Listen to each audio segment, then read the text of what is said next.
ರೈತರು ಚಾಪೆ ಕೆಳಗೆ ನುಗ್ಗಿದ್ರೆ ಈ ಕಾಡಾನೆ ಒಂಟಿ ಸಲಗ ಮಾತ್ರ ರಂಗೋಲಿ ಕೆಳಗೆ ನುಗ್ಗೋದಕ್ಕೆ ನಂಗೆ ಬರುತ್ತೆ ಅನ್ನೋದನ್ನ ತೋರಿಸ್ಕೊಡ್ತಾ ಇದೆ. ಪ್ರತಿನಿತ್ಯ ಸಂಜೆ 6 ಗಂಟೆ ಆಗ್ತಾ ಇದ್ದ ಹಾಗೆ ಕಾಡಿನಿಂದ ಹೊರಬರುವಂತಹ ಕಾಡಾನೆ ಅಲ್ಲೇ ಸುತ್ತಮುತ್ತ ಇದ್ದಂತಹ ರೈತರ ಜಮೀನುಗಳಿಗೆ ನುಗ್ಗುತ್ತೆ. ಬೆಳೆ ಹಾನಿ ಮತ್ತು ಬೆಳೆಯನ್ನು ತಿಂದು ವಾಪಸ್ ಮರಳಿ ಕಾಡಿಗೆ ಸೇರುತ್ತೆ. ಹೇಗಾದರೂ ಮಾಡಿ ಈ ಕಾಡಾನೆಗೆ ಬುದ್ಧಿ ಕಲಿಸ್ಬೇಕು ಅಂತ ರೈತರು ಒದ್ದಾಡ್ತಾ ಇದ್ದಾರೆ. ಬಟ್ ಅದಿನ್ನೂ ಕೂಡ ಸಾಧ್ಯ ಆಗ್ತಾ ಇಲ್ಲ.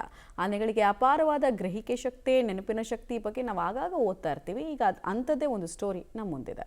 ಚಾಲಾಕಿ ಒಂಟಿ ಸಲಗದ ಹಾವಳಿಗೆ ರೈತರು ಹೈರಾಣು. ನಿತ್ಯ ಕಾಡಿನಿಂದ ಬಂದು ಬೆಳೆ ತಿಂದು ವಾಪಸ್. ಸೋಲಾರ್ ಕರೆಂಟ್ ಬಿಟ್ರು ಜಗ್ಗದ ಒಂಟಿ ಸಲಗ. ಇದು ಚಾಮರಾಜನಗರ ಜಿಲ್ಲೆಯ ಬಿಆರ್ಟಿ ಹುಲಿ ಸಂರಕ್ಷಿತ ಪ್ರದೇಶ ಹಾಗೂ ಮಲೆ ಮಹದೇಶ್ವರ ವನ್ಯಧಾಮದ ನಡುವೆ ತಮಿಳುನಾಡು ಕಡೆಗೆ ಹಾದು ಹೋಗುವ ರಾಜ್ಯ ಹೆದ್ದಾರಿ. ಈ ಮಾರ್ಗದಲ್ಲಿ ಚಿಕ್ಕರಂಗಶೆಟ್ಟಿದೊಡ್ಡಿ, ಕವಳೆಹಳ್ಳ, ಕುಡುವಾಳೆದೊಡ್ಡಿ, ಹೊಸದೊಡ್ಡಿ ಹೀಗೆ 10 ಗ್ರಾಮಗಳಿದ್ದು ಇತ್ತೀಚೆಗೆ ಈ ಭಾಗದಲ್ಲಿ ಆನೆ ಚಿರತೆ ಕಾಟ ಹೆಚ್ಚಾಗಿದೆ. ಒಂಟಿ ಸಲಗವೊಂದು ಕಳೆದ 1 ವರ್ಷದಿಂದ ಪ್ರತಿದಿನ ಸಂಜೆಯಾಗ್ತಿದ್ದಂತೆ ಕಾಡಿನಿಂದ ಹೊರಬಂದು ರಾತ್ರಿಯೆಲ್ಲ ರೈತರ ಜಮೀನುಗಳಿಗೆ ಲಗ್ಗೆ ಇಡುವುದನ್ನ ರೂಢಿ ಮಾಡಿಕೊಂಡಿದೆ.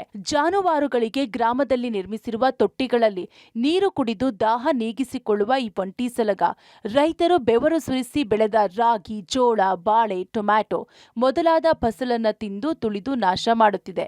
ಈ ಕಾಡಾನೆಯ ಉಪಟಳದಿಂದ ರೈತರಿಗೆ ಕೈಗೆ ಬಂದ ತುತ್ತು ಬಾಯಿಗೆ ಇಲ್ಲದಂತಾಗಿದೆ. ರೈತರ ಬೆಳೆ ರಕ್ಷಣೆಗೆ ಜಮೀನಿನ ಸುತ್ತ ಸೋಲಾರ್ ಬೇಲಿ ಹಾಕಿದ್ರೂ ಸಹ ಈ ಕಾಡಾನೆಗೆ ಅದು ಲೆಕ್ಕಕ್ಕೆ ಇಲ್ಲ. ಈ ತಂತಿ ಬೇಲಿಯಲ್ಲಿ ಸೋಲಾರ್ ಕರೆಂಟ್ ಹರಿತಾ ಇದೆಯಾ ಇಲ್ವಾ ಅಂತ ಮೊದಲು ಚೆಕ್ ಮಾಡುತ್ತೆ ಈ ಚಾಲಾಕಿ ಕಾಡಾನೆ. ಕರೆಂಟ್ ಏನಾದ್ರೂ ಇದ್ರೆ ಅದು ತಗುಲದಂತೆ ಉಪಾಯವಾಗಿ ತಂತಿ ಬೇಲಿ ದಾಟಿ ಬರುವ ಈ ಕಾಡಾನೆ ರೈತರಿಗೆ ಚಳ್ಳೆ ಹಣ್ಣು ತಿನ್ನಿಸುತ್ತಿದೆ.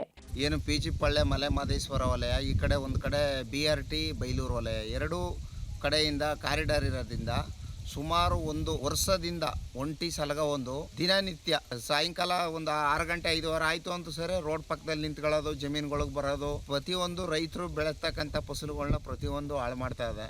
ಈ ಥರ ಅನಾಹುತಗಳು ರೈತರು ಜಮೀನಂತೂ ಈ ಕಾವಲ್ಗೆ ಹೋಗೋಕ್ಕಂತೂ ಭಾಳ ಹೆದರ್ತಾವ್ರೆ. ಭಾಳ ಕಷ್ಟ ಆಗದೆ. ಆದ್ರಿಂದ ಅದನ್ನ ಬೇರೆ ಕಡೆ ವರ್ಗಾವಣೆ ಮಾಡಬೇಕು. ಕಾಡಾನೆ ಉಪಟಳ ನಿಯಂತ್ರಿಸುವಂತೆ ಅರಣ್ಯ ಇಲಾಖೆಗೆ ಮನವಿ ಮಾಡಿದ್ರೂ ಯಾವುದೇ ಪ್ರಯೋಜನ ಆಗಿಲ್ಲ ಅಂತಾರೆ ಈ ಭಾಗದ ಗ್ರಾಮಸ್ಥರು.